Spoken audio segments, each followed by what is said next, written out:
It is the Fantasy Rugby Yanks. My name is Jared Dyke. I wanted to say it's stupid and let's move on, but then you kept going. I'm Ben Glauser. I don't like the way anybody handled that. A collusion.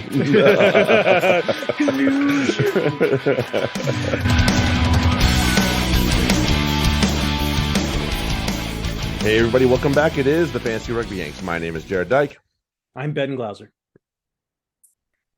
Last I checked. There we go. Are you? I'm Ron Burgundy. I'm Ben Glauser. All right. Fantasy time is the fantasy corner. We're going to stop in briefly on the autumn internationals fantasy game. Then we'll go through our usual spiel, and then we'll do pick 'em, and then we out of here. Yeah.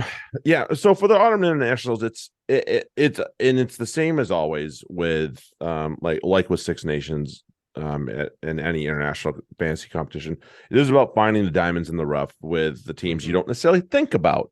So for me, like the person name that pops into my head is Emiliano Buffelli from Argentina, because he's kicking for them, and you don't need to designate a kicker in this game, right? So there's that. There is that, But this is not like every other comp we've seen before, because they're smart enough to actually give you points for a 50-22. Oh, yeah, that's true. I forgot. Damn it. I did disservice on that one. Yes, that is great. 10 points for a 50-22. Whee! That's huge. Yeah, that's a lot of fun. That's as it should be. Love it. And again, know the rules of the fantasy game. That's the big thing. Always. 7 points for a line break. You might want to think about that. Your plotters aren't going to get that. So no. You only get 1 point per tackle. So if you get a guy who gets 2 line breaks, he's got the whoever you'd pick. He's covered the tackles already. Yeah, exactly. Yeah, you're fine. So, there's another one out there. 7 points for a breakdown steal. Like there's a lot of fascinating shit here. So yeah, your sevens are gonna your Josh Vanderfleers. Oh yeah, that's where I'm looking. That's a good for both of those points as far as breakdown steals and dominant tackles. Oh, not dominant tackle, the line breaks. Although he can get some. So here's the bad news. Unlikely. Theo is a loose forward in this. He's not a. I don't care. I mean, I'm still gonna pick him, but I'm still gonna pick him. But I'm just saying, like, it would have been great if he was a second row, because that would have been a freaking cheat right there. But yeah, nope, unfortunately not. Right. And then and then you got to target obviously teams that might be playing some slightly softer opposition as well. Like I would load up. Sorry, Australia. I'm going to load up on France. Probably Scotland to a point at least, because as fun as Fiji's going to be to watch, they usually surrender points. And honestly, maybe take a couple of picks out of Italy Samoa, because that should be interesting. Yeah. I'm just not sure which way it's going to go at this point. So I would say the no-brainer says Italy, but they did lose to Georgia this summer, so it makes me worried a little bit. By the way, Chunza is I guess he's a lock in. Yeah, I don't know. Yeah, I'm just him playing loose forward, so he might be he meets a potential Yep, I agree with that. There potentially. I agree with that. And and then you have to figure out, everybody's going to pick somebody like Dupont, obviously. So is that where you want to go? Is that where you want to get away? What's up? So you have to pick him too. Yeah. Really, honestly, he's probably the one guy that everybody's going to pick him and just leave it. Right. But there are other ones out there. Like a lot of people are probably going to pick Marcus. Not to say that that's bad, but there are other options that that are going to be, outside shots that might do better. It's going to be probably 1 or 2 players every weekend that do better than Marcus, but that's the most. He's going to be pretty consistent as well, but you just have to find those little things. And obviously, like we talked about, like Shins is listed as a lock. He could be playing loose forward, so that'll be great. Stuff like that. And because it's not like TRM where you can only have a certain amount of or even Super Brew where you can only have a certain amount of changes per week change. Sorry, that was bad. You got there eventually. Yeah, I got. You can just reform your whole team. So base it off of matchups each week too. some of them, yeah, like the Dupont, you're not going to take out because he's going to rake against everybody he plays. But like, I was mentioning Wales. Well, they're playing New Zealand this weekend. So Chunza at lock is probably still a bad play, even if he's at loose forward. I'm still probably going to look elsewhere. Right. No, I agree with that as well. But yeah, there's just little things like that. And obviously you want to find, and then you have the super sub as well. Yes. Don't forget that. That can be, there's a couple strategies with that. That can be, potentially a kicker off the bench or a hooker that is probably going to come in and score a try because through a driving maul. Right. The backup, whoever's backup for South Africa. Yeah. Probably is not always a good idea. option because they play basically 40 and 40. So that's also true. You're going to get the most bang for your buck out of that. Although maybe not against Ireland. Again, yeah, that is probably the game to watch this weekend. Honestly, yeah, I'm very, very excited to watch that. I mean, I think all of them are going to be fantastic, but that's probably the one that's going to be it's going to be physical. It's going to be not for the week of hot. No, not for the week of hot. No. Yeah, should be interesting. All right. With that, let's go to pick them. Or not pick them. Start pick them. That's it. Oh, you're not. Don't we do the Champions? Oh yeah, duh. Jesus. See, this is why we have two of us, because one of us needs to keep the other one on task. Yeah. All right. I'm looking at the agenda here. Let's rattle through this first. Yeah. So I don't completely cock this up. All right. Champions first. So we noticed there was a small glitch.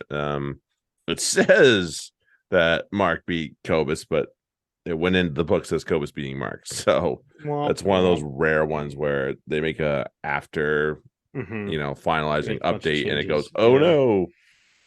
There's a point change in there. But just the same, I beat Carrick. Hooray! Yay! Take that, Carrick. I actually put up 100 points. So nice. I do feel bad for Mark and Cobus because they put up 100 odd each. So that was one of those ones like, ugh. Duncan smashed George by almost 100. Oof. And then your butt lost to Justin by 8. That was a fucking pillow fight. Yeah. Although it didn't help that I got so many guys with cards. Nick David. Yeah. That happened with me and Sam Graham and no good. That alone, like Nick David's card alone was enough. Didn't I tell you to play Resam it? No. See, there's what I need to think about is that I was thinking of Nick David over Louis Rees-Zammit because I was like, you know what? I think David's going to score. I think that's the play. And so I asked Jared's advice and he agreed with me. And that at that moment should have been a red flag. Should have known. So I blame myself for not like recognizing what was staring me in the face. So that's my fault. Oopsie. Yeah, it's not your fault. It's that we agreed. Instead, I was like, "Oh, we agreed. That's why. That must be the smart thing to do." That must be the smart thing to do. No, do the opposite. Let's see. This week we have Duncan and Carrick. Myself against George. Ben's against Justin. Justin. Cobus. Sorry, Cobus, and then Justin is against Mark. Excuse me. And Cobus does that thing. God damn it. He does the same as George. Yeah, he takes all his players out. Yeah. Now I got to go look at your lineup. You dick. I mean, I like it. I should do the same, but I don't. Yep. We have the update from D2. So Sophia was able to beat Stuart. Stuart's been kind of the guy setting the pace for the majority of them. Larry beat Luke, excuse me. And then Alex won again. He beat Terry. And then nice job, Alex. In a fucking pillow fight, John beat Franco. It was 45.3 to 42.9. That is a pillow fight. That is a pillow fight, as you said. Although it's hard. It's tough to find good. I don't disagree. You're gonna get those with the way things are as of right now. Oh yeah, Sophia sent the lineups over. So many gaps. Yeah, and I mean, Alex Mitchell couldn't even save the day for Franco. That sucks. Yeah, it's bad news, man. Jeez, nope, that sucks. Oh well, but it is what it is, and that's where we're at right now. So just everybody's living with it. Everybody's living with it. Right. So we're all there. Let's see. What are the standings? The standings are Stewart's in front again. Still, Franco Sophia 5-3. They're both in wild card spots. John is working his way back into the competition there. Terry still gets the playoff spot out of the other conference, but he now has company at the top. Larry is tied with him. And then Alex has dug himself out of the basement, as I said. He's 3-5, so good for him. And then, unfortunately, Luke has fallen to the basement on that one. He has priority waiver wire. That's a good and a bad thing. Yeah. That's good and a bad thing. Now we do start set. Now we do. Bum. There we go. And I start because I have Saints hosting Exeter on Friday. So this one is it's pretty straightforward for Northampton. You basically start their 8 on out. So start with Truck, then Mitchell, Finn, or Grayson, whoever's starting there is good to go. And then everybody else in the back line. Because, again, we're seeing from Exeter that their defense is shaky. And a lot of their guys, and so looking at Exeter, no LCD, no Chunza, no Capstick, because I think he's still hurt, no Sam. They fucking don't have any forwards. Yeah, they don't even have Johnny Gray. Like, they don't have a lot of the guys that Johnny Gray. No, he's with Scotland. Yeah. I just couldn't remember. I think because he played this past week against Sarries, or against wherever Gloucester. Played. Gloucester. Yep. They just don't have anybody worth starting on in that pack. It's going to be it's going to be another 5 lock pack, and with locks to spare. So locks on locks. Right. No, you don't want to stick away from them, but it also means that they're just going to kludge it up for the Saints pack, but then just get around them because there's the backline sparse too. No Slade, no Noel, not that that's really missing anything. So you're probably going to see, another 80 from Ian Witten. At this point, like Hodge is a maybe. Joe Simmons should start, I think, because assuming that what's his face is still hurt, but either way, he should start at 15 if he's not at 10. And then Woodburn, yes, that's about it. Yeah, hopefully Woodburn. It's going to be an ugly match for Exeter, I think. Yeah, I agree. And Exeter don't have the horses to take care of Northampton have a shaky defense, as we've been saying. I don't think Exeter have the horses to take advantage of it. No, I'm not. Certainly not with this team right now. Yeah, I would say that's pretty fair statement. So it's just weird for me to be like, don't bother starting anybody against Northampton, but it's more like don't bother starting anybody for Exeter. Yeah, slight difference. All right, so I'm going to go through my matchup, which is Sale and Gloucester. So, and I'll do what I have been doing. So Lloyd Evans is probably playing at 10 for Gloucester. I would hold off on that unless you really, really need him. I would look for somebody like Bailey or Warboys or Finn Smith or somebody like that to fill in. Even Conan, I would trust this week just because they're playing Bath. And Bath are just as much of a sieve as anybody else. Sale front row is still an off limits for me at the moment. Gloucester is still a full on go. They are my number one this week. Halfback, Quirk's been released. Thumbs up. You get to go. Chapman, yes. Anybody else? No. Yeah. John Luke and Freddie are the only locks that are worth a damn in this one. DDP, Ben Curry, Ludlow, and that's probably the best 3 loose forwards between the two teams. Reed and Ackerman if you're desperate, but Ben Morgan, no. Midfielders, let's see what we got here. That's gonna be desperate times. We might see Jack Reeves this game. I don't know if it's worth playing him though, because as much as I like the kid, I'm not sure he's gonna score going in the middle. We might see Seabrook on the wing, and he's a midfielder, I think. So that's a go. In that case, if Roebuck's back, obviously he's a go. Other than that, for the midfielders, I am just like staying the hell away in this match if I can help it. Back 3, Carpenter, yes. Yeah. Flaherty, yes. And then I don't know what Gloucester's going to have because they don't have Carreras. They won't have LRZ. Thorley? Lloyd's gonna move to 10. If Thorley's healthy, he's an option. We might see Kyle Moyle. I would stay the fuck away from that. Mm-hmm. And yeah, and that's it. And I'm okay with like Luke James or Aaron Reed as well. Yeah, They've shown the ability to produce. Yep. But they need. It's just depending on if they're in or not. So that's that. Okay, then off to the tune. For the easily the match of the week, Newcastle hosting Bath. Mm-hmm. Yikes.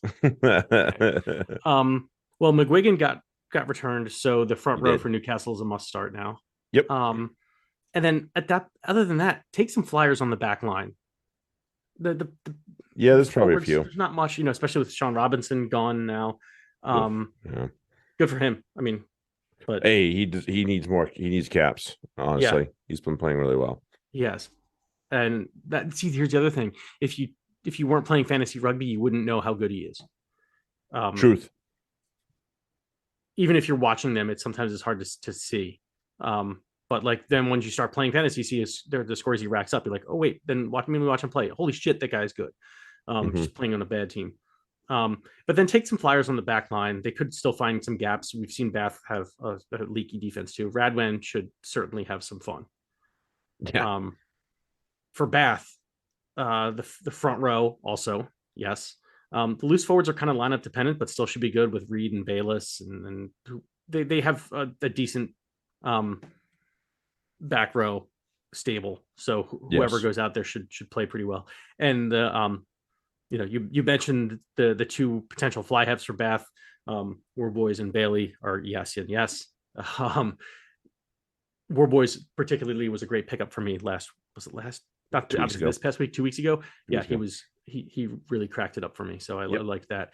And then the center should score well as well. Yeah. Ollie Lawrence. So yeah. Gimme. Yes, please. Gimme. All right. So that leaves me with Bristol and Ceres. Let's start with this. All right. So 10s. Sheedy has the 10 shirts. He's a starting fly half. Mm-hmm. He might kick well. That's basically what I can say about that. So you're probably gonna play him. He's number 5 this week for me in fly halves. That's also with Warboys and Bailey both in front of him. So just saying that. Manu's probably hurt, so don't bother working with that. Right. Bristol front row is my number 2 front row. That's a yes. Ceres are number 6, but they're still very playable. They're only 6 because I think there's 5 better matchups in front of them, and that's why. Sure. It's not because they're bad. They're still very playable. Ben Sale and Urine, yes. If we see Porter, also, I would do that. Although Ben Sale's been a pain in the ass to 9s this year, I will say that. Batley, yes. Batley should be good. Ben Earl's my number 2 loose forward this week. Obviously Fitzharding is up there as well. Sam Lewis. Yeah, those are the 3 best loose forwards I could probably recommend out of this match. O'Connor and Laws are goes for sure in the midfield. If Jack Bates is on the wing, he's a midfielder, so he's probably all right. Midfielders are kind of meh. Yeah. I mean, if you're desperate, start looking at people like Josh Hallett or Dom Morris. Maybe Bedlow again if you're desperate. But that's desperation. Right. OBs. Max Malins is my number 1 OB, so there's that. Purdy, I currently have the highest ranked OB because Chuck's away, I think. So if he's not, then obviously he's up there. But yes. Purdy up there. Lane, if we see him, yes. Morahan, Fricker probably still plays. Lewington, Daly, like I said, Good's probably going to play 10, so he's in the top 10 for me right now. Right. As well. So there's that for those. Okay, of the weeks. I strongly hinted at my of the week. You actually named him, so I'm just going to go ahead and say it. Ollie Lawrence is going to fucking that's a good pick. Roll Newcastle. I agree. Yeah, if he's in there at that 13 shirt, forget it. I think he's going to have a little bit of a message for Eddie. Oh, I know, right? Pick me, you goddamn asshole. Right. Yeah, so mine I also named. Gonna be great, I think, this week. Open match, going back to familiar grounds. And I think he's just gonna give middle fingers all over the place to England. My start of the week for this round is England and Series flyer Max Malins. Yeah, he's gonna have opportunities as well. Yep, that's kind of what I was banking. I was like, oh, this is gonna be fun, isn't it? Yeah. Dun, dun, dun, dun. Sits of the week. The opposite. This guy is, fantasy wise is on the field. You never sit him, but fantasy wise, he's one of those bubble type players, and he's going up against just a really tough defense. It doesn't matter who's out there. Sale don't fuck around. So, so some weeks where you want to start Ruin Ackerman, this is not one of those weeks. Yeah. Yep. I agree. Yeah. So my set of the week is from the same match and the same team. A lot of people are going to be very tempted to start this guy, and I really strongly advise you to seek other options. If you have him, I'm very sorry, but my set of the week for this week is going to be probably going to be Gloucester's fly half Lloyd Evans. Yeah, I just don't see good things happening. I know good things happened for the 10 last week for Series, but it's a different player. Yeah. It really is, and as we talked about, like all the plaudits of Alex Good, it's just a different story. Yeah, it really is. It's just like, really? Is that the one you want? This is not where you parked your car. No. Just saying. Just saying. All right. The pick of them. They must be picked. Well, we're back to a tie game here. What are we sitting at as far as our records? 28-13. God damn, that's good. Yeah, not so bad. I was just wondering because I saw people were keeping their scores. It was like the bunch of like the Twitter accounts that we're all kind of following, and they posted a bunch of theirs, and they're all right around where we are. Although I think we actually might be better than that. All right. Who knew? Right. Or at least in the comp, if we got ourselves out there with that.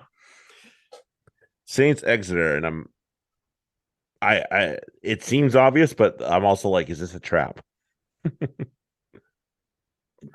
at home. I'm going to take them on a Friday night. Saints. Yeah, we can take Saints at home a Friday night. Like it's away.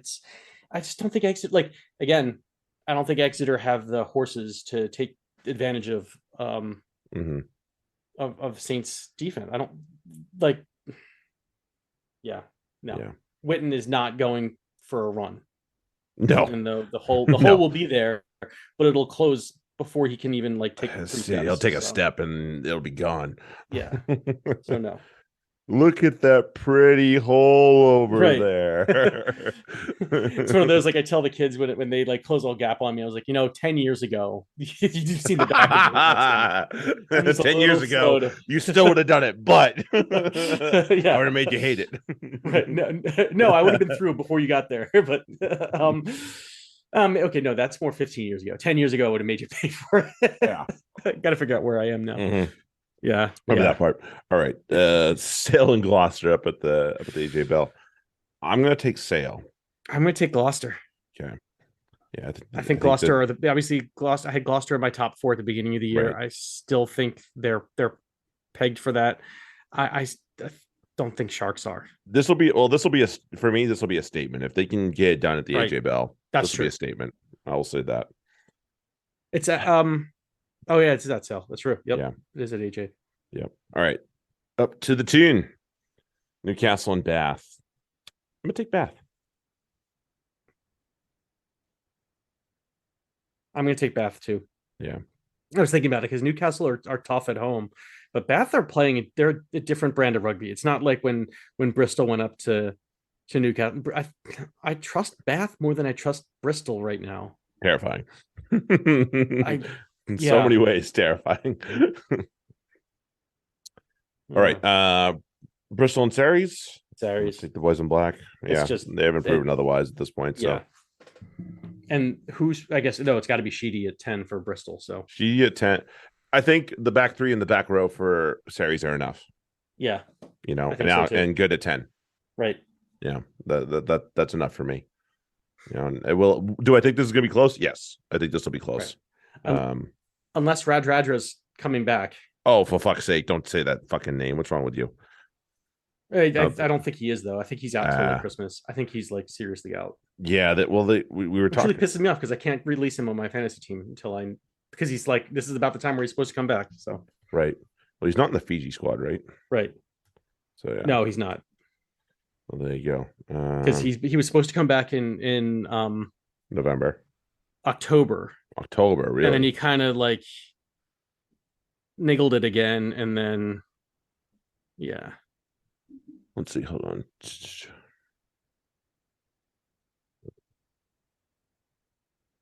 Yeah, I'm looking at something for last week.